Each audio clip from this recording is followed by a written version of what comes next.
온라인에서 보내는 시간이 늘어나고 데이트 앱이 등장하고 커리어에 대해 야망을 품은 것이 섹스와 출산을 감소시킨 직접 원인일진 몰라도 진짜 원인은 번아웃이다. 온종일 컴퓨터를 들여다보는 긴 일과를 보내고 나면 반려동물과 개인적으로 교감하는 것 외에 다른 누군가와 교류할 에너지는 없기 때문이다.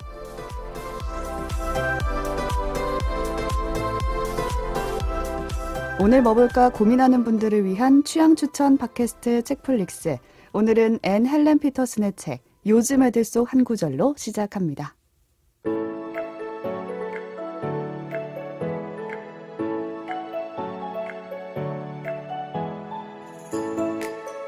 안녕하세요, 책디입니다. 오늘도 오지와 덕PD 나와 계세요. 안녕하세요, 오지랖 넓은 오지입니다. 안녕하세요, 이것저것 덕질한 덕PD입니다. 네, 새해 복 많이 받으세요. 아이고, 새해가 와버렸습니다. 와버렸어, 또 와버렸어. 덕PD는 새해부터 과로 말도 잘 안 나와. 과로했다는 거를 또 SNS에 올려가지고 안타까웠어요. 과로스타그램. 네. 과로 좋아요를 스타그램이잖아요. 누르기도 참 네, 미안해. 안 눌렀어요.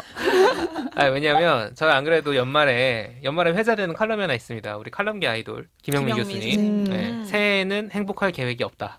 2017년 칼럼입니다. 여전히 통하는군요. 네, 여전히 연말에 통합니다. 읽어줘야합니다. 그래도 너무 제목만 질러놓으면 너무 낚시니까 한번 요약을 해드리면, 그러니까 시간의 구분이라는 게 자의적인 것에 불과하니까 네. 이런 어떤 또 새해의 어떤 복을 바라면서 이렇게 뭔가 너무 판타지를 갖기보다는 오히려 연말에 걸어온 시간을 되돌아보면서 올 한 해 불행하지 않았노라 이런 얘기를 할 수 있었으면 좋겠다. 그러니까 일종의 행복하고 싶어가 아니라 연말에 이제 그래도 올해 괜찮게 살았어. 이 정도가 되면 좋겠다라는 얘기를 이제 연말 칼럼에 쓰신 적이 있죠. 그럴 수 있나요? 덕PD는 올해 이미 올해 가봐야 알지. 그러니까요. 시작부터 초반부터 좀 힘들었던 것 같은데. 네. 연말에는 어차피 좀 해결되기를. 연말에 이제 올 한 해 불행하지 않았노라 이런 말 할 수 있기를. 아무튼 그래서 오늘은 새해가 되면 저희가 보통 이제 뻔히 방송쟁이들 새해가 되면 열심히 살자. 그럼요. 그죠? 계획. 희망찬 새해, 그쵸. 분주한 새해. 지금 이게 1월 6일에 업로드되고 1월 5일에 저희가 녹음하고 있는데 네. 벌써 헬스장 인구가 줄었다고 합니다. 벌써 지침 3일 벌써요? 3일이 지나서? 3일 지났으니까. 마법의 3일 지났어. 아마 1월 1일은 안 갔을 텐데. 저희 회사 지하에 이제 문구점에 다이어리 앞에 줄이 그렇게 길었는데 벌써 줄었더라고요. 이제 다이어리. 이미 뭐. 살 사람 다 샀어. 살 사람 다 끝났어. 샀죠. 뭐라도 해보자. 이런 계획을 세우기 마련인데 네. 좀 우리가 너무 과하게 열심히 산다. 이런 생각이 들지 않습니까? 뭐 또 계획을 세워야 돼. 근데 약간 웃어? 그렇진 않아요. 저희는 늘 약간 더 열심히 살아야 돼라는 내가 생각을 게으른 거 살아왔어서 아닌가 이래가지고. 너무 열심히 사나? 이런 생각 그러니까. 사실 안 해봤어요, 저는.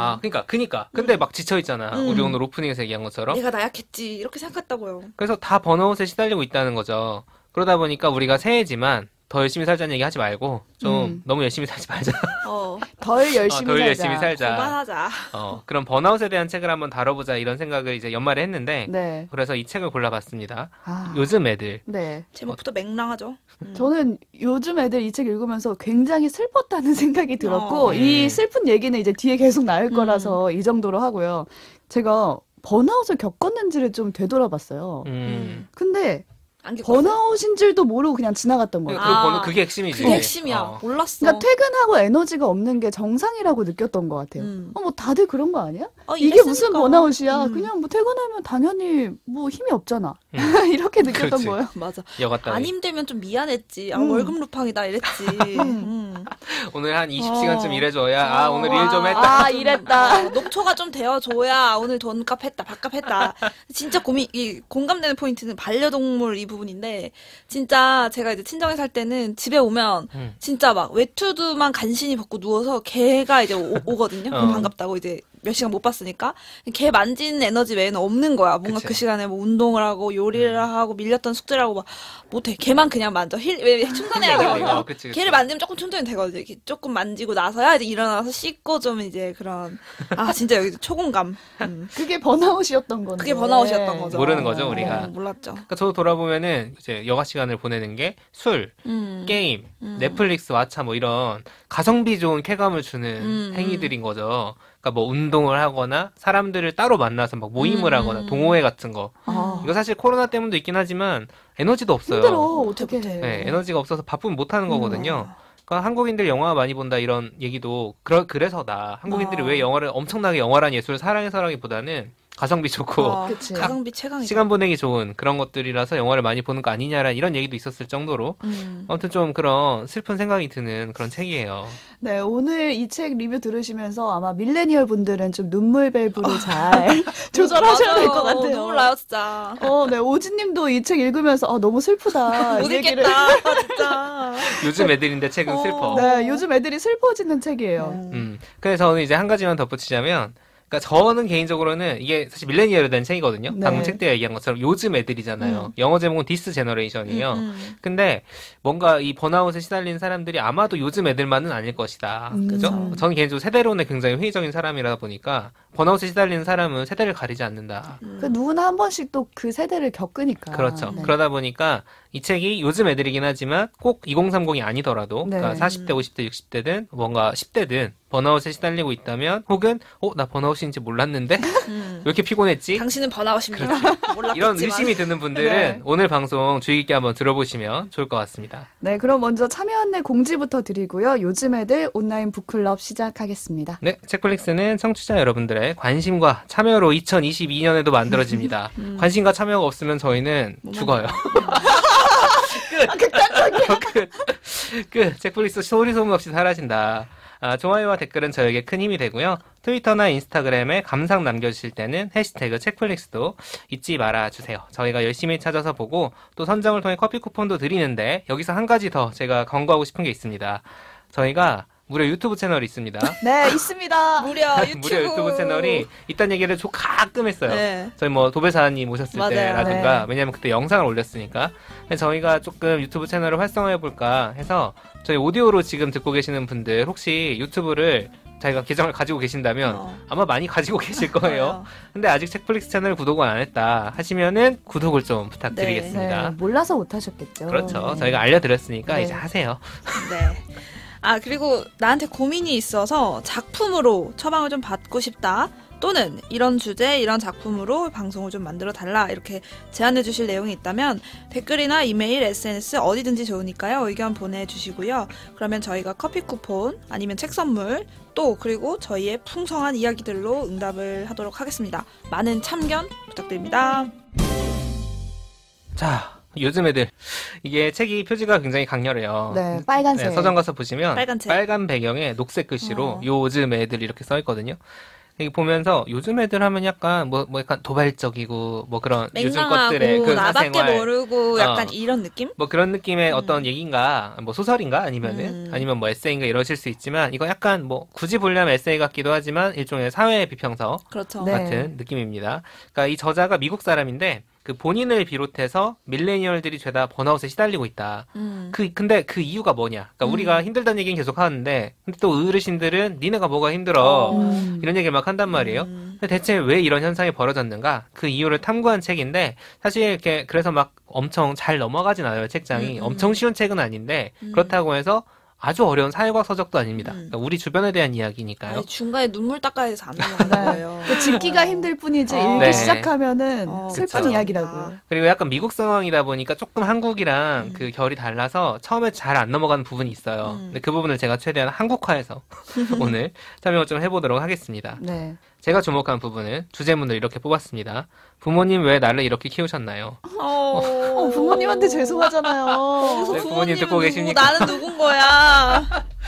자, 어떤 얘기냐면은 밀레니얼 세대의 부모 세대인 베이비 부머 세대. 네. 우리나라에서도 뭐 베이비 부머 세대라고 있죠. 하죠. 그쵸. 1946년에서 64년 사이에. 그러니까 2차 세계대전 직후에 음. 태어난 사람들이고요. 한국에서는 50년대생 그러니까 그쵸. 특히 58년생 개띠 말 되게 많죠. 그쵸. 그게 뭐 가장 인구도 많고 뭔가 한국 사회의 어떤 경제 성장을 그대로 함께했던 그런 분들인데 이분들의 자녀 세대가 이제 밀레니얼. 지금 한창 일하고 있는 30대 초중반에서 20대 후반까지 이분들이란 말이죠. 그냥 직장에서 생각을 하면은 밀레니얼 세대의 주적이다. 주적이라니요.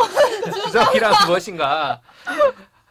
정말 단순하고 적대적으로 해석할 경우에 그렇죠. 라떼는 말이야. 네. 니들은 뭐 찢어지게 가난해 본 적도 없고, 야, 니들은 지금 뭐 편하게 뭐 만들지, 우리는 예전에 뭐 가위질을 어떻게 했고, 뭐 어쨌든 그런 분들. 먹는 걱정 안 하잖아, 지금. 음료들이 다 나가 떨어졌고, 그렇죠. 막 그런 것들. 누릴 거 다 누리고 살았으면서, 왜냐면 사실 실제 그분들이 이제 부모로서 밀레니얼을 키울 때 자기들의 삶이 어쨌든 발전해왔기 때문에 누릴 거 다 누렸다고 생각하시는 건 맞아요. 그리고 이제 비교하면 그럴 수 있고요. 근데 왜 니들은 이렇게 유약하니? 뭐 이런 얘기 하시는 분들, 이 베이비 부머 세대를 다루는 게 책의 첫 챕터예요. 네. 근데 제목이 약간 반전인 게 베이비 부머의 번아웃입니다. 약간 반전이었어요, 저도. 반전이죠. 그냥 주적인 줄 알았는데 아니었다. 그들도 번아웃을 겪었다. 그들도 번아웃을 겪었다. 번아웃이야? 약간 이렇게. 그러니까 지금 밀레니얼들이 막 꼰대라고 욕하고 그랬던 분들인데 실제 그 5060의 삶이 어떤가 이거를 분석을 하는 거예요. 똑같은 어려움을 지금 밀레니얼들이 겪는다고 하는 똑같은 어려움을 그때도 겪었다는 건데 이 베이비 부머 세대 역시 부모 세대면 1920, 30년대생이거든요. 그들로부터 너네는 왜 삶에 뚜렷한 목적의식이 없니? 너네는 왜 이렇게 열심히 일하지 않니? 전쟁도 없는데 너네가 뭐가 아쉬워서 그러니? 왜냐면 그 세대는 어렸을 때 1차 세계대전 겪은 사람들이거든요. 그럼요. 그들을 이길 수 없다. 이길 수가 없어. 넘사. 뭐 우리나라도 사실 일제강점기 태어나신 분들 얘기 들으면 넘사. 아이고 그렇게 비교를 해야 될까요? 네, 그렇게 되는 거잖아요. 그렇게 자랐기 때문에 똑같이 과로했고 똑같이 불안했다. 그런 거죠. 그런데 왜 우리는 그러면은 베이비부머 세대에게 분노하는가? 자기들이 똑같은 고통을 겪었는데 왜 그거를 밀레니얼에게 반복하고 있느냐? 날 이렇게 키운다고? 그러니까 시어머니가 자기가 시집살이를 굉장히 심하게 했어요. 거기서 이제 두 가지 선택지가 있는 거죠. 그쵸. 나는 며느리한테 그렇게 안 해야지. 난 잘해줘야지. 이거 아니면은 나도 고생했는데 며느리도 똑같이 해야지. 자, 이제 후자 쪽이 어떤 뭔가 사회 전체적으로 보면은 지금 베이비 부머 세대가 밀레니얼에게 하는 거다. 이제 이런 분석을 하는 겁니다. 뭐 근데 이제 이 베이비 부머 세대와 그럼 밀레니얼 세대가 우리 다 고통받는 사람들이에요. 위아더 월드 하는 그런 책은 아니에요. 그렇게 호락호락하지 않습니다. 그렇습니다. 왜냐하면 이 저자는 어쨌든 밀레니얼 세대를 응원하는 자기가 그 입장에 쓰는 책이기 때문에 어떤 차이가 있느냐? 뭐 여러 가지 있죠. 예를 들어 베이비 부머가 사회생활 할 때는 고도 성장기였고 우리나라로 치면은 저는 이거 하면 딱 이 생각이 나요. 응팔에 네. 성동일이 은행원이거든요. 예금 금리가 10%밖에 안 된다고. 이 장면은 진짜 나는 이길 수가 놀랐어요. 없어. 맞아, 저도 진짜로. 10%? 야, 지금 내가 적금 금리, 우대 금리 다 합쳐도 2%가 안 돼. 1점 몇 이런데. 그러면 다 은행에 넣을만 하지. 그쵸. 네. 그러니까 그리고 심지어 일자리도 지금보다 훨씬 많았고. 그게 일자리가 가장 저는 극명한 게 교수님들이 막 맨날 시위하고 F학점 받아도 다 승승장구 좋은 그치. 뭐 서울대 뭐 이런 이름 있는 학교만 나오면 취업은 그냥 되는. 근데 이제는 그 이상을 해도 취업이 안 되는 약간 그쵸. 이 차이가 전 제일 크게 다가왔어요. 진짜. 그리고 그 일자리들이라는 게 다 좋은 일자리, 점점 좋은 일자리들이었다는 거죠. 뭐 지금도 뭐 4차 산업혁명 어쩌고 하고 뭐 프리랜서들 많아지고 하는데 그 좋은 일자리가 아닌 경우가 너무 많으니까. 그러니까요.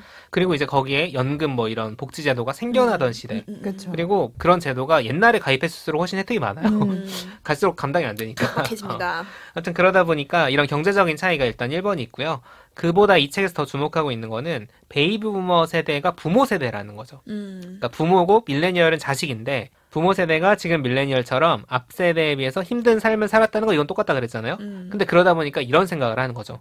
내 새끼 최대한 편하게 잘 살게 해주고 싶다. 정답은 정해져 있다는 걸 그렇죠. 알아버렸어. 나처럼 고생하지 않고. 그치. 그게 딱 중요한 거죠. 내가 겪는 이 불안, 어려움을 겪지 않게 하고 싶다. 너무 자연스럽지 않습니까? 나 같아도 그랬을 것 같아. 한편으로는. 그쵸. 그러니까 부모로서의 위험함이 내 세대에 있는 거예요. 확률 제일 높은 길을 알려줄 거예요, 나 같아도. 그렇죠. 그래서 이 부모들 가운데 어느 정도 자리 잡은 이런 사람들은 아주 부자까지는 아니어도 어디에 투자를 하느냐? 애 교육에 몰빵을 하는 거예요. 뭐 미국 얘기까지 갈 필요가 없죠. 교육하면 또 한국 아니겠습니까? 그쵸. 그게 제일 확률 높은 복권이니까. 그렇죠. 그러니까 한국의 교육열, 입시열은 애가 시험 잘 보고 그냥 소위 좋은 학교에 좋은 갔으면 학교 좋겠다. 가고. 그게 그 자체가 목표라기보다는 그게 방금 오지가 말한 것처럼 삶의 불안정한 요소를 제거하는 가장 확실한 방법. 확률을 줄이는, 불행을 최대한 막을 수 있는. 그래서 여가 시간, 취미 활동 뭐 이런 부분까지 소위 스펙 쌓기에 활용하고 그리고 뭐 미래에 뭔가 도움이 되는 활동을 계속 하는 거죠. 생기부에 쓸 수 있는 거. 우리가 취준할 때도 학교 공부가 아니라 동아리를 할 때도 이력서에 쓸만한 활동. 생각을 하게 되는 거죠. 그런 걸 하는 거죠. 근데 그거를 우리는 어렸을 때부터 겪은 거야. 그러니까 체화해버렸어. 남는 시간이 없어. 어렸을 때부터 불안해. 뭔가 해야 돼. 쫓기듯이 계속 살아왔으니까. 그리고 어렸을 때부터 부모로부터는 자기 개발을 계속 주입을 받고 하다 보니까 뭐가 되냐? 스스로를 계속 번아웃으로 내모는 거죠. 가만히 불안해하니까. 있으면 안 되고. 그렇지. 그러니까 오늘 우리가 이제 각자 준비한 이야기가 번아웃형 인간의 탄생, 진화, 완성이라고 할 수 있는데 제가 준비한 부분이 탄생이에요. 그러니까 어떻게 탄생하는가? 부모 세대의 양육 방식에 문제가 있다는 거예요, 확실히. 그러니까 참 역설적이고 슬픈 거죠. 열심히 그쵸. 했는데 최악이었던 거야. 부모님은 나한테 좋은 조건을 만들어 주려고 자기가 생각하는 가장 성공의 확실한 길을 알려준 것뿐이야. 알려준 것뿐이야. 근데 그게 애를 번아웃으로 내몰고 있어. 너무 슬퍼요. 불행해. 너무 슬퍼. 우리 부모님이 너무- 이걸 들으면 너무 슬프지 않을까? 네, 그러니까 나는 잘 키웠다고 생각했는데. 그렇지. 이거를 상징적으로 보여준 한국 버전의 책이 한 권 있는데 제가 그 한 구절 소개하면서 맞춰보겠습니다. 네. 자, 책 제목이 왜 잘 사는 집 아이들이 공부를 더 잘하나. 원초적이야. 근데 이게 이제 박사 논문이에요. 진짜 제대로 된 학술적 연구인데 한 줄로 요약을 하면은 잘 사는 집 부모들일수록 좋은 학벌의 가치를 더 잘 알고 있고 추락에 대한 공포를 더 크게 가지고 있기 때문에 느끼니까. 애들을 더 잡는 거야. 그렇죠. 근데 여기서 이제 어떤 얘기가 나오냐. 애를 너무 잡았어, 부모가. 그러니까 애랑 거의 원수졌어. 애 서울대 보내놓고. 근데 정신과 치료받고 막 부모를 증오하다시피 하는 거야. 근데 그 부모가 그 시점에서 애한테 뭐라고 하냐면 만약 돌아갈 수 있다면 서울대를 보내고 또 너랑 원수를 진 한이 있더라도 나는 똑같이 할 거다. 어쩔 수 없는 다른 선택지가 없다고 느끼기 때문이죠. 그러니까 사실 뭐 극단적인 사례겠으나 그게 부모가 생각한 아이의 행복이라는 거예요. 이게 어떻게 스스로를 번아웃으로 내모는 인간들이 탄생했나 이해할 수 있는 거죠. 그게 100%다. 이런 얘기를 하는 책은 아니에요. 하지만 밀레니얼들이 어렸을 때 어떻게 자랐는지를 돌아보면 얘들이 왜 가만히를 못 있나. 자꾸 뭘 하려고 하고. 자꾸 뭘 하려고 하고 애 회사 다니는 사람이 막 갑자기 대원 가고 이게 뭐한 짓이냐고요. 그리고 막 안 그래도 과로 하고 있는데 제가 6시 출근인데 월요일에 11시 퇴근했다고 SNS에 올리지 않았습니까? 네. 근데 그래놓고 또 이제 수요일에 이거 하고 있단 말이죠. 하고. 아니 거의 저보다 한 3-4시간 일찍 출근해서 한 그만큼 더 늦게 퇴근한 것 같아요. 덕피디님은. 그러니까 이렇게 왜 하고 있느냐. 그러니까 왜 이게 그렇게 약간 사는지. 번아웃에 내몰릴 수밖에 없는 어떤 메커니즘이 어렸을 때부터 형성이 돼 있다. 네. 그런 거죠. 아니, 너무 우울한 얘기였는데 어쨌든 번아웃형 네, 인간에 정말 대한 저희가 정통으로 밀레니얼 그 한가운데 있는 세대로서 정말 많이 공감이 됐고, 그러니까 때로는 내 잘못이라고 내가 뭔가 부족해서 되게 숨이 차다라고 느꼈던 거에 어떤 근원을 좀 하나씩 구조적 찾아가는 있는 거죠. 맞아요. 좀 풀어주는 느낌이 들어서 약간 슬프지만 약간 시원했던 것도 있어요. 사실 안 맞아요. 보이는 걸 좀 보게 해준다는, 특히 또 입시부터 취업까지 이거를 정통으로 겪었던 입장에서는 학벌의 어떤 의미, 그리고 부모님이 슬프지만 그걸 나한테 강요하고 이제 그게 좋다고 할 수밖에 없는 상황, 이걸 모두 이해를 하기 때문에 더욱 슬픈 것 같은 거예요. 맞아요. 이 상황이. 맞아요. 알아서. 음. 그래서 저는 이게 어떤 기질 차이라고도 생각했었거든요. 아, 나만 이런 건가? 그렇지. 근데 그게 아니라 근데 옆에 다 똑같아. 이게 책으로 나올 정도로 다 이래. 모두가 다 그렇다는 거예요. 심지어 저는 이게 미국 사람이 썼는데도 이렇게 이해가 잘 되는 게, 전 지구적인 현상이구나, 이게. 선진국이라고 부를 만한 나라에서도. 정말. 그렇습니다. 아무튼 지금 번아웃에 시달리는 분들이라면 제가 앞에 말씀드린 것처럼 밀레니얼이 아니더라도 지금 20대, 30대가 아니시더라도 충분히. 부모님과의 관계 속에서 나는 어떤 모습이었나. 네. 그걸 생각해 보시면은 나의 지금을 이해하는데 굉장히 도움이 되실 것 같아요. 네. 그러니까 제가 그래서 이제 부모님한테 지금 전화해서 싸우라 이런 얘기 하실 건 아니고요. 날 왜 이렇게 키우셨나요? 부모님도 그게 엄마. 최선이었어. 그럴 게 아니라 어쨌든 이해를 해야 그렇죠. 뭐라도 바꾸는 시작이 되니까 음. 이제 그런 출발로서 제가 이런 얘기를 준비해 봤습니다.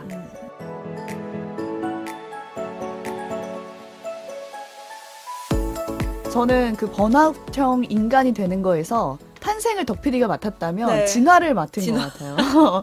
자연스러운 구성. 네. 탄생진화. 의논하진 않았지만. 그러니까 덕피디가 대입까지를 딱 말해줬다면 제가 가져온 부분은 이제 취업. 그렇지. 이제 정말 어떤 일을 하면서 이 사람들이 살아가야 하는가. 그 부분이 나오는 챕터인데 4장에 좋아하는 모든 게 일이 되는 기적이라고 나와요. 자, 선생님들 여기서 눈물 한번 닦고 오실게요. 이 책이 또 엄청난 포인트는 cep터 하나하나가 정말 주옥 같아요. 네. 읽으면 챕터 정말 눈물이 막 제목이 쏟아져. 특히 진짜. 이 말 되게 많이 들었잖아요. 좋아하는 맞아요. 일을 하면서 살아라. 그래야 행복하다. 뭐 그래야 일이 아닌 게 되고 그런 명언이 일이 나왔죠. 매번 즐겁고 이렇게 될 것이다. 이런 말 다 열심히 하는 들어보셨죠? 사람은 즐기는 사람을 이길 수 없다. 근데 그 말의 이면을 고발한 장이 바로 이 챕터입니다. 네. 우선 좋아하는 일 범위 자체에 대해서 의심을 하는데 좋아할 수 있는 일이 우리가 좋아하는 일이 된다는 거예요. 근데 예를 들어서 좋아할 수 있는 일은 쉽게 말해서 내가 저는 이런 일을 합니다 라고 상대와 대화를 했을 때 그 상대가 오, 멋진 일 멋지다. 하시네요. 이런 반응이 나오는 그런 직업을 우리가 하고 싶어하고 그게 결국에는 좋아하는 일이 될 확률이 높다는 거예요. 근데 그 말은 즉슨 경쟁률이 굉장히 높다는 거잖아요. 모두가 하고 싶기 때문에. 근데 그 소수에 들기 위해서 우리 세대들은 결심을 합니다. 더 노력을 하기로. 노력을 해서 그걸 얻을 수 있다라고 생각을 하는 거예요. 여기서 챕터 소제목 제목이 그래서 좋아하는 일의 꽃말은 하루도 쉬지 않겠어요. 너무 슬퍼. 너무 슬프잖아요. 이 세상에 이렇게 슬픈 꽃말이 어딨어요. 좋아한다는 말이 얼마나 기만적인지 정말. 근데 그런 선방의 일자리로 가기 위해서 우리가 쉬지 않고 노동 시간을 주는 것뿐만 아니라 엉망인 처우도 감당을 해야 돼요. 여기서는 그걸 희망 노동이라고 하는데 열정페이. 우리나라에서 열정페이라고 말을 하는 거죠. 이 일을 통해서 좋아하는 일을 할 수 있을 거라는 그 희망으로 제대로 된 보수도 받지 못하고 경험을 삼아서 그냥 일을 수행하는 걸 말하는 거예요. 노동력을 착취당하는 건데 그게 되게 당연한 수순으로 우리는 여기고 사는 거죠. 뭐 예를 들면 인턴십이 될 수가 있고 언론계도 상당히 그런 게 많고요. 많죠. 방송 뭐 예술계는 뭐 말할 것도 없고 저는 더 놀랐던 게 익히 들어서 알고는 있었지만 그 정점에 학계가 있다고 딱 말을 하더라고요. 저도 이 책을 통해서 조금 새롭게 알게 된 그거예요. 대학원 뛰쳐나온 여러 가지 이유가 있는데 예, 여기까지 하겠습니다. 생각보다 그리고 참는다는 게 되게 많은 사람이 참는다는 게 놀라운 지점이에요. 모두가 이걸 참고 살아간다는 게.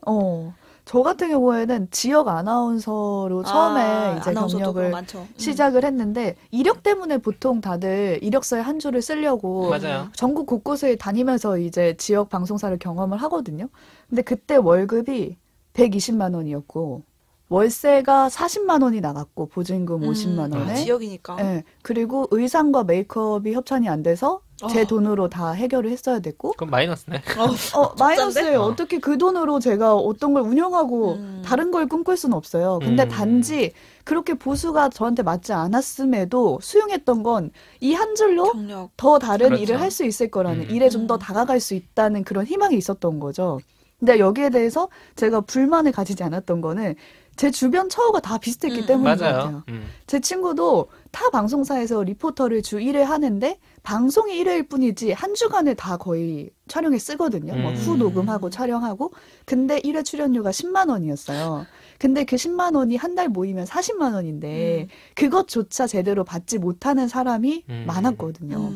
근데 그런 거에 비하면 나는 잘 구했네 뭐 이렇게 생각하고 있는 거예요. 그렇지. 눈물이 저 같은 경우는 대학원에서 있었던 일을 제가 아까 하려다 만 얘기를 잠깐 붙여보자면, 그러니까 제가 이제 평생교육이라는 전공에서 석사 공부를 했어요. 네. 그러니까 거기서는 이제 뭔가 시민 지도자, 이 민주주의 뭐 어떤 리더십 뭐 이런 거를 막 하는 교육을 하는 거예요.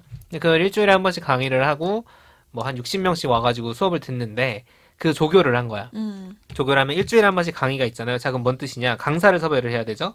강의실 세팅해야 되죠. 어쩌고 저쩌고 뭐 이런 거 있지 않습니까? 그 조교가 3명이 해요. 그거를. 그 모든 과정을. 그 모든 과정을 하고 나중에 보고서 내고 뭐 그런 예산 관리하고 그리고 이제 그 사람들 네트워킹 시켜야 되니까 뭐 뒤풀이 같은 것도 이렇게 아무튼 이런저런 일들을 한다. 이름만 조교. 네. 그런 걸 하는데 자, 그리고 제가 한 달에 얼마쯤 받았을까요? 일주일에 한 번이야, 강의는. 그래도 일주일에 한 번? 돈은 줘요? 돈 줘요. 오케이. 좋아. 최저선 나왔어. 영원. 경매 붙여봅시다. 그래도 주 1회니까 10만 원. 그러니까 10만 한 달에 원? 40만 원? 한 달에 40만 원. 이건 받아야지. 한 달에 20만 원. 한 달에 20만 원인데. 차비네? 자, 봐봐. 근데 또 이게 기한이 우리가 이거 준비하는 거는 1년 내내인데 강의가 진행되는 사이사이 방학이 있습니다. 그때는 안 나와. 그러니까 1년인데 1년에 내가 그날 총 받은 돈이 한 8개월어치가 해서 160만 원인 거야.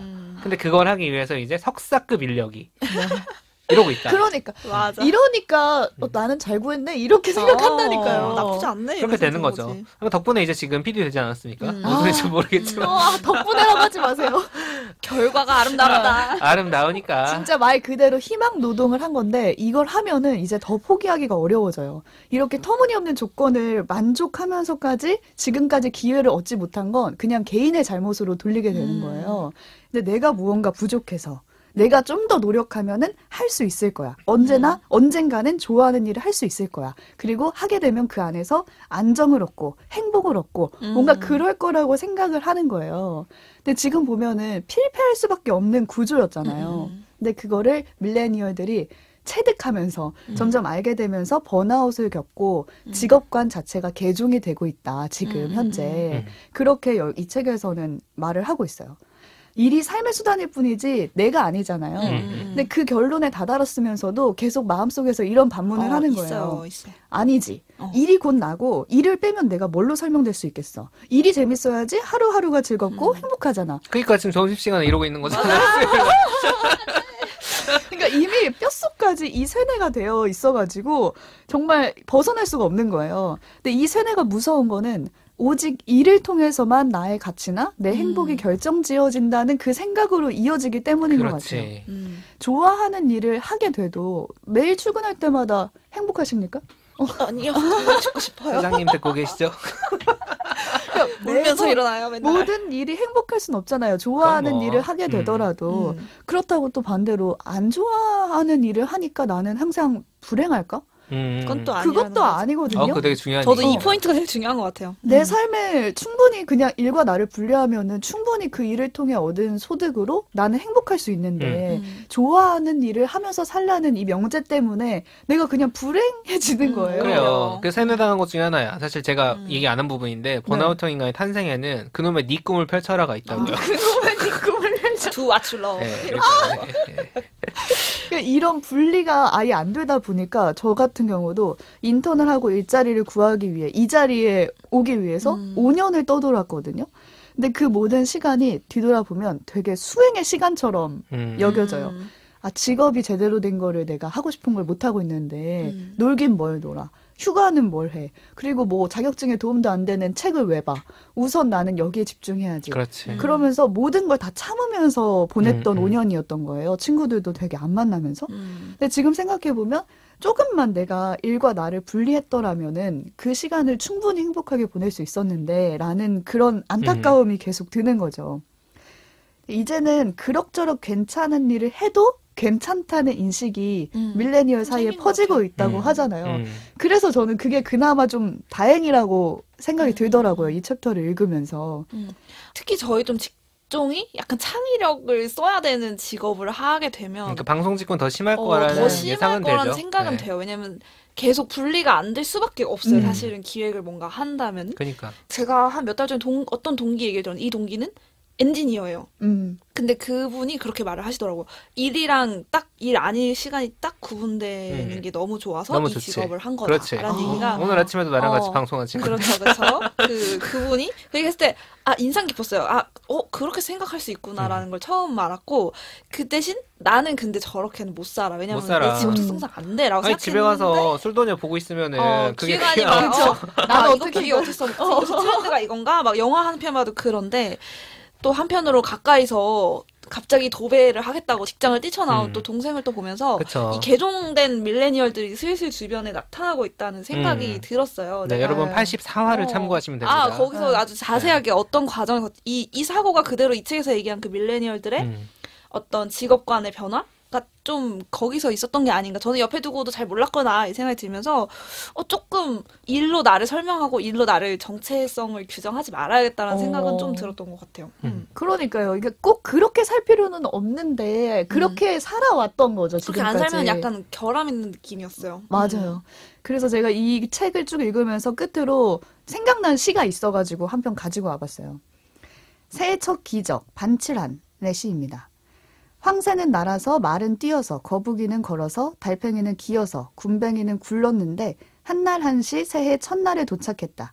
바위는 앉은 채로 도착해 있었다. 그냥 황새든 말이든 거북이든 저는 뭐 어떻게 기었기 때문에 새해에 도착했다고 생각하지 않아요. 그냥 그 존재만으로 살아있다는 존재만으로 새해를 맞이한 거잖아요. 쉬지 않고 일을 해서가 아니거든요.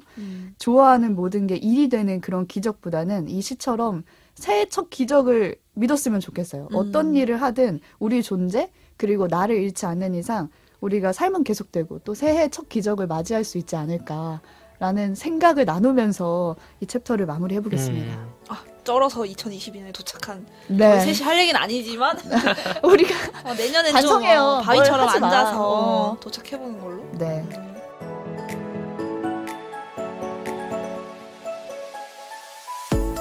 문제는 뭐냐면 아직 끝나지 않았다. 끝나지 나왔어요. 그러니까 진화, 여기가 번아웃형 진화. 인간은 계속됩니다. 이제 완성입니다. 네. 번아웃형 인간의 번아웃형 인간의 완성은 뭐냐면 일하지 않는 시간까지도 끊임없이 소진되고 있는 인간이다. 이런 얘기를 다룬 챕터를 제가 꼽아봤는데요. 이 챕터의 제목도 또 슬퍼요. 쉬면 죄스럽고 일하면 비참하고. 너무 슬프지 않나요? 좋아하는 모든 게 일이 또 됐지만 죄송하냐고. 좋아하는 모든 게 일이 됐는데 또 신란이 죄스럽다. 일을 하는 과정까지 이제 일이라는 곳에 뛰어들기까지 밀레니얼들이 정말 힘들게 눈물 없이 볼 수 없는 일들을 거쳐왔다면 이제 좀 쉬자. 네. 쉴 때도 밀레니얼은 울면서 쉬는 이 슬픈 현실을 다룬 내용인데요. 밀레니얼들은 제대로 쉴 수 없다라는 거예요. 시간이 쉴 없어서도 줄도 몰라. 있지만 시간이 있다고 해도 제대로 쉴 수 없다라는 내용이 나오는데 저는 좀 제목을 붙여봤어요. 값싼 여가 혹은 값비싼 여가라는 제목을 붙여봤어요. 설명해 주세요. 어떤 뜻이냐면 사실은 쉰다라는 거, 여가라는 거는 사실은 아무것도 안 해도 안 되는 해야지. 시간이잖아요. 누워있어야 뭔가를 생산성이랑은 약간 무관하게 내가 뭔가를 생산할 필요도 없고 그냥 진짜 쉬고 또 혹은 내가 하고 싶었던 다른 정말 생산성과 무관하게 정말 그치, 하고 싶어서 100% 하는 순수성으로. 일들을 하는 것이 사실은 여가인데 이 밀레니얼들은 이 쉬는 시간, 그러니까 일하지 않고 이제 있을 수 있는 그 쉬는 여가 같은 시간들조차도 뭔가 자기 개발을 하거나 또 새로운 어떤 생산성을 창출하는 방식으로 사용한다는 거예요. 그거의 끝판왕은 뭐냐면 이 시간에 뭔가 취미를 통해서 돈까지 벌어야 된다라는 이야기가 완성되는 거죠. 그러니까 한마디로 말해서 이 밀레니얼들은 일하지 않는 시간이라는 건 또 다른 무언가를 부업. 증명해 보일 수 있는 기회다. 그러니까 내가 이제 계급 상승이라는 어떤 목표를 이루기 위해서 할 수 있는 유일한 게 예를 들면 더 끊임없이 날 소진해서 일하는 거였다면 여가 시간이라는 건 엑스트라 시간 같은 거예요. 좀 더 노력할 수 있어. 이 그러니까 계급 회사 상승 하나에서만 성실한 게 아니라 그렇지. 내 회사 삶 퇴근한 뒤에 전체에서 그래서 뭔가를 그 시간을 최소한 남들한테 자랑할 만한 취미를 하든지 아니면 그 시간을 통해 실질적으로 돈을 벌어라. 창출하든지 아니면 뭔가 나의 어떤 브랜딩을 하든지 이 시간을 통해서 뭔가를 생산해내야만 하는 거예요. 근데 그게 이 사람들이 막 일벌내고 정말 쉬는 게 싫어서 정말 막 가식적이라서가 아니라 그거 외에는 내가 삶을 좀 더 낫게 만들 다른 선택지가 없기 때문이라는 거죠.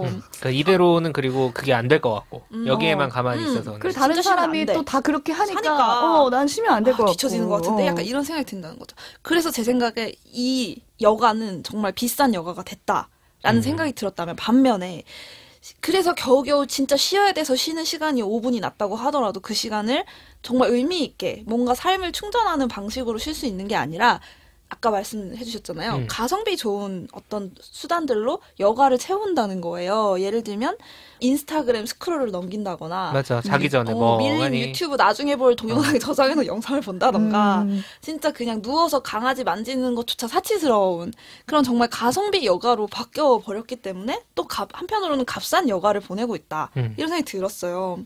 그 결과 일어나는 현상들은 뭐냐면 뭔가 그 여가 시간에 하는 활동조차도 다른 일하는 시간의 생산성을 높이는 방향으로 이제 구성이 되고 그걸 이렇게 뭔가 서포트하는 상품이나 이제 서비스들이 많이 개발이 된다는 거예요. 되죠. 좀 찔린 게 저도 이런 서비스들 많이 예를 들면 밀키트 같은 예를 들어요. 밀키트. 그렇죠. 그러니까 근사하고 뭔가 남들한테 보여줄 만한 어떤 근사한 요리를 흉내내기 쉽게 만들어주는 요리 같은 거죠. 또 한편으로는 요새 그런 서비스 굉장히 많이 나오죠. 어떤 책이나 뉴스 요약해서 되게 후딱 뉴스레터 3분이야. 읽을 수 있게 해주는 그런 구독 서비스들. 저도 이런 뉴스나 이런 시사를 다 읽을 시간이 없어서 그런 거 막 되게 혁명이다 이러면서 읽었거든요. 그래서 이 책에도 어떤 사례가 나오는데 이 팟캐스트 하나만 들으면 끝. 이 프로그램 하나만 보면 너 어디 가서 디너 파티에서 아는 척할 수 있는 맞아요. 모든 주제가 다 들어있어. 딱 이런 게 밀레니얼들이 필요로 하는 어떤 그렇죠. 여가의 수단인 거예요. 다 구독하고 있을 거예요. 너를 인싸로 만들어줄 맞아요. 그 이건 한순간. 모르면 안 돼. 또 모른 척하는 건 또 안 되거든요. 계급 상승에 방해가 되거든요. 내가 그런 문화적인 소양이 없다는 걸 드러낼 수 없거든요. 그래서 영화를 실제로 보고 책을 고를 시간에 책 읽은 척 할 수 있게 해주는 어떤 그렇죠. 유튜브, 영화 속의 유튜브 이런 것들을 본다라는 거죠. 요즘 유튜브에 요약 영상이 너무 너무 많아. 많아요. 진짜 많아. 근데 조회수도 저도 많이 무지막지해요. 봐요. 근데 왜냐면 이 영화를 볼 정도로 시간 낭비할 시간은 나한테 없어. 음. 낭비할 여유가 없어. 근데 이 영화는 뭔가 궁금해. 알고 싶고 아는 척 하고 싶어. 이럴 때 선택하게 된다라는 거죠. 여기서는 이걸 커닝 페이퍼라고도 불러요. 커닝 페이퍼 상품이라고 부르고요. 심지어는 이렇게 낭비할 수 있는 시간이 한 톨도 없는 밀레니얼들 입장에서 친구 만날 수 있을까요? 만나고 싶어요. 저도 친구. 저도 만나고 싶어요. 만나고 싶어요. 근데 자주 실제로 만나시나요? 생각보다 요즘엔 자주 못 만나요. 네, 요즘에는 또 코로나라는 특수한 상황이 있지만 제가 봤을 때 코로나 제가 볼 때 때문에 못 코로나 만나는 건 아니에요. 그런 건 아닌 것 같아요. 코로나는 어떻게 보면 좋은 명분이에요. 서로 시간 없어서 시간 안 맞아서 못 볼 때. 자, 여기서 코로나 구분 끝나면 확실히 할 수 보자. 있어. 자, 그래서 줌으로 친구들이랑 노냐고. 그러니까요. 아, 그래 비대면으로라도 얘기하자. 우리 화상 전화 안 한다고요. 그러니까 명분이지. 제가 봤을 때 밀레니얼들은 친구들 만나는 거 그리고 심지어 연애하는 것조차도 시간을 두고 뭔가 조율해야 되는 맞아요. 일이 돼버린 거예요. 실제로 이런 게 저 친구 4명만 만나려고 해도 스케줄을 여기 책에 나와요. 한 4달, 넉 달 전에는 약속 잡아야 만날 수 있다고. 난 진짜 그게 맞는 게 연말 계획이면 한 10월쯤부터는 약속 그치. 잡아놔야 돼요. 재지고. 그래도 파토나기 십상이에요. 저조차도 그렇고. 그래서 사람들을 만나고 뭔가 정말 나한테 오로지 생산성과 상관없이 즐거움만을 위해서 하는 행동들은 여가에서는 굉장히 우선순위가 밀려버리게 된다는 거예요.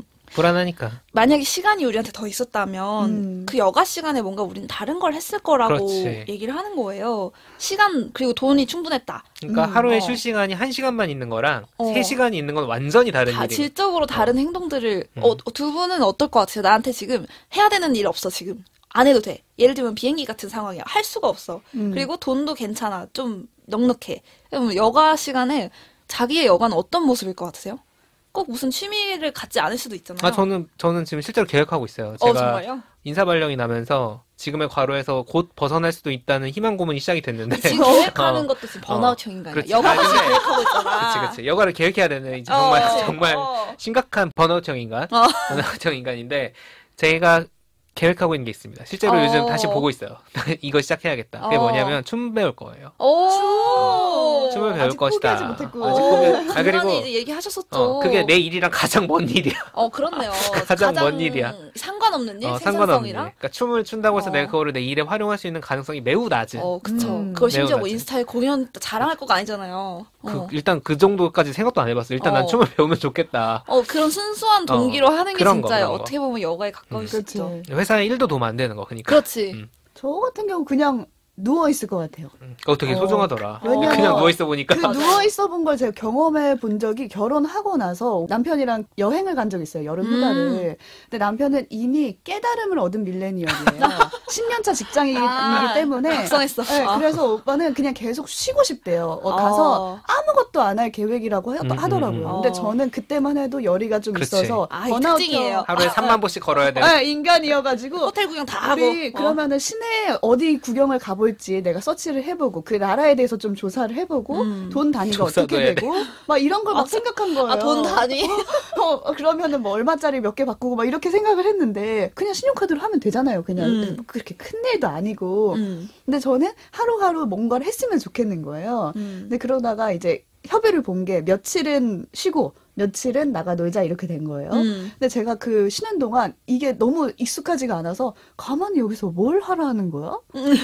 나 지금 책 봐야 되나? 막 혼자 계속 그 생각을 하고 며칠은 책을 봤는데 하루는 그냥 아무 생각 없이 그냥 누워 있어 봤어요. 밖에를 보면서. 근데 그게 엄청 힐링인 거예요. 처음 느껴본 기분인 거예요. 내가 이렇게 아무것도 안 하고 누워 있고 눈을 뜨고 있는 이 멍 때리는 시간을 가져도 되는구나. 이걸 느낀 첫 순간이었어요. 이왕 쉴 거면. 네. 진짜. 그래서 언젠가 시간이 생긴다면 그렇게 보내보고 싶어요. 저도 비슷한 게 약간 아무것도 안 하는 거 되게 어색하더라고요. 팟캐라도 틀어놔야 돼. 맞아. TV 틀어놓고 핸드폰도 보고 저는 SNS 보는 거 굉장히 자주 습관적으로 많이 보거든요. 그러니까 그게 딱히 재미는 없는데 실제로 그렇다고 SNS에 제가 사진을 많이 올리고 사람들이랑 소통하고 이러지는 않아요.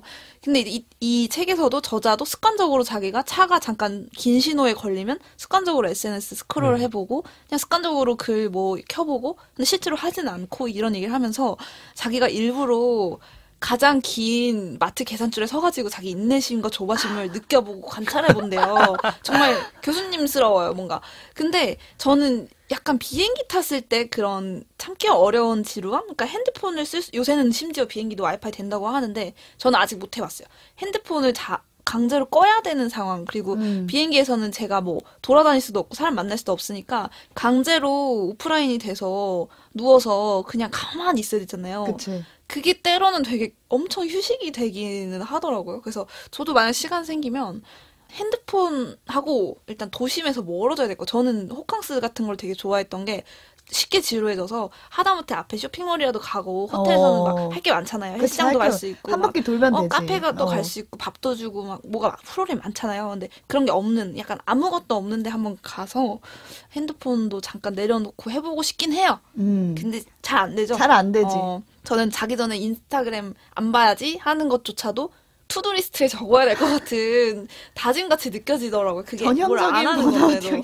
아 진짜 그래서 시간과 돈이 많았을 때 뭐 여가 시간 어떻게 보냈을까 생각해보는 거 좀 도움이 되는 것 같고 이 책의 어쨌든 결론을 생각을 해보면 여가 시간이라는 거는 일하지 않는 그러니까 내 삶에서 일이 빠졌을 때 남아있는 게 무엇이냐를 되돌아볼 수 있는 시간인 것 같거든요.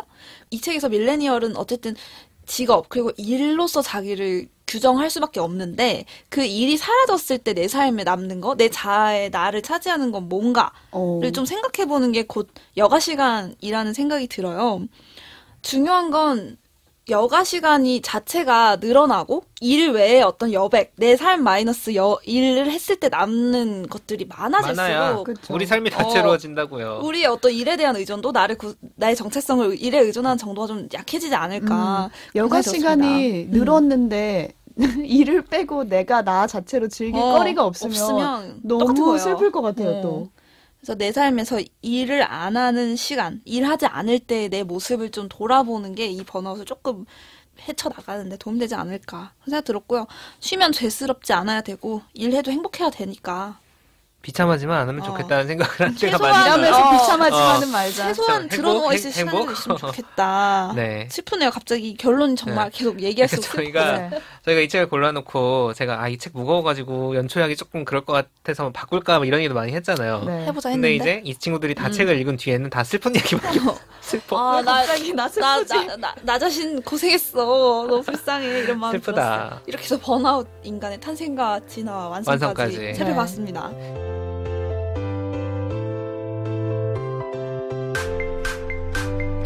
오늘 뭐 볼까 고민하는 분들을 위한 취향 추천 팟캐스트 책플릭스. 오늘 2022년 첫 방송으로 요즘 애들 온라인 북클럽 이야기 해봤습니다. 이 책 표지 자체가 저희가 말씀드렸듯이 되게 강렬한 빨간색이에요. 내용도 빨간색이에요. 왜 내용이 빨간색이에요? 굉장히 우씨 이렇게 안 해. 약간 이런 마음을 주는 책이어가지고 혁명의 색깔. 혁명의 색깔. 빨간색. 피의 색깔, 피눈물의 색깔. 저는 약간 매트릭스의 빨간약 같다는 느낌을 좀 받았어요. 여기서 또 매트릭스. 리저렉션 보고 왔다는 거. 근데 그냥 뭐 어쨌든지 간에 성실한 게 좋은 거 아니야? 부업으로라도 뭘 하면 좋지 뭐. 그게 미덕이다. 최고 이런 줄 알았는데 알고 보니까 내가 자발적으로 착취하고 있었어. 약간 요런. 그러니까 내 자유의지라고 생각해왔던 것들이 구조적인 문제가 있었다. 그 빨간 약을 먹어서 깨닫는구나. 빨간 약 먹어버렸다. 다른 선택지가 없었구나. 이거 뭐야 아니잖아. 이거 좀 이상한데? 왠지 막 갑자기 오지가 말한 것처럼 투쟁심이 불타오르기도 하고. 근데 이제 그러니까 거기서 끝이야가 아니라 그러니까 매트릭스에서 보면은 거기 벗어난 사람들이 있죠. 뭐 합니까? 투쟁하지 않습니까? 다른 사람들한테도 막 빨간 약 먹을 거냐 물어보고 다니고 알린단 말이죠. 그러니까 이게 사실 자, 억압이 있어. 이 책을 읽어봐. 뭐 전도하는 거잖아. 그게 아니라 좀 우리가 서로한테 좀 그런 얘기를 해줄 수 있는 존재. 이 책에서 말하는 것처럼 그건 네 잘못이 아니야. 그건 이상한 건 이상한 거야. 라는 것들을 얘기할 수 있는 그런 존재가 될 수 있지 않을까. 서로가 서로한테 좀 그렇게까지 할 건 아니야 라는 얘기를 해줄 수 있는 관계. 그런 것들이 사실 저는 또 결론의 메시지랑 이어지는 것 같아요. 네. 그 결론에서는 우리는 모두 존재만으로 가치가 있다. 증명하려 하지 말자. 그런 얘기를 하지 않습니까? 그쵸. 더 많은 업무, 그다음에 더 많은 생산량으로 나를 자꾸 정의하고 내 가치를 증명할 필요 없다. 네가 그냥 아무것도 안 하고 들어 누워 있어도 그 자체로도 너는 지금 가치가 말하고 나니까 누워 있으면 왠지 가치 없을 것 같아. 이게 그러니까 번아웃형 인간이 완성이 돼 있다고. 괜찮다고. 내면화돼 있어.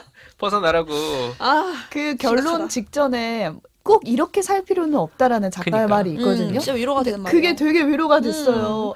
지금 우리가 그렇게 꼭 살아왔는데 그게 결국에는 그 소수로 가는 길이 아니었던 거예요. 그게 될 수 없는 구조였던 거고 그러니까 우리는 조금만 더 편하게 그렇죠. 쉴 때는 쉬면서 살자. 살아도 우리 존재 가치를 증명할 수 있다. 그게 사실 세번 외쳐야 돼. 삶은 일은 내가 아니다. 이거 생각하고 살아야 돼.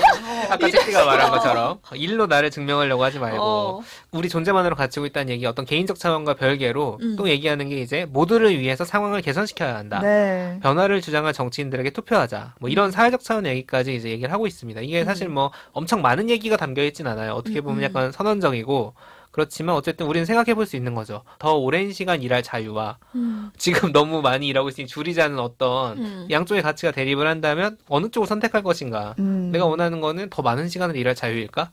자, 생각 좀 해보시고요. 빨간약 내놔. 공교롭게도 3월이 대선인데. 아, 그러니까요. 뭐 지금 워낙 정책 뭐가 나오는지 모를 정도로 난장판이라. 난장판이거든요. 네. 그렇긴 하지만 어쨌든 정치인들도 이런 얘기를 좀 했으면 좋겠다. 라는 생각이 들고 사실 뭐 누군가는 너무 이상적인 얘기라고 할 수 있어요. 좀 뭔가 이런 일로 나를 증명하려 하지 마라든가 그리고 일을 적게 하는 세상이라는 게 이상적일 수 있는데 이게 결국 망가진 현실에 대한 대안이 아니겠나 라는 뭐 해서 막 계속 나 채찍질하는 건 많이 해왔잖아요 오랫동안 그쵸. 네, 30년 해봤는데 안 됐어. 그러니까 꿈을 좀 꾸는 것도 좋겠다라는 생각이 들었습니다. 네. 그래서 우리가 오늘은 매번 새해 계획이나 뭐 할 거에 대해서 투두 리스트를 우리가 그렇지. 세워왔잖아요. 근데 그게 아니라 올해는 좀 열심히 하겠다 말고 내가 이것만은 안 하겠다. 안 해. 안 열심히 할 거야. 진짜 때려쳐. 번아웃을 피하기 위해서 이것만은 안 하겠다를 좀 나투두 리스트를 좀 발표하고 끝내보도록 하겠습니다. 네, 저부터 발표해 보겠습니다. 네. 먼저 손들면 원래 또 이렇게 가산점인데 원래. 이 번아웃 뭐 하는 거냐고. 저의 나투두 리스트는요. 남다른 생각 안 하기를 세웠어요. 이게 무슨 얘기냐면 어렵다. 특별한 생각을 자꾸 남다른 생각을 해야 된다는 저는 가장 큰 강박이 있거든요. 크리에이티브. 크리에이티브죠. 저는 뭐 입사할 때도 다 크리에이티브를 많이 측정하고 저를 뽑기 위해서 제 자존심 속에서도 그냥 고정관념대로 문제를 해결하면 자존심이 상하는 거예요. 근데 솔직히 말하면 저는 아직 성장 중인 단계이기 때문에 사실은 기존에 해온 어떤 클래식대로 문제를 해결하는 것도 어쩔 땐 어려울 때가 많아요. 근데 자꾸만 그거를 심지어 더 뛰어넘어서 남들이 생각하지 못한 좀 더 뭔가 새로운 플러스 알파 창의적인 어떤 해결 방안을 내가 찾아내겠어 라는 그 강박이 있더라고요. 스스로 생각해보니까.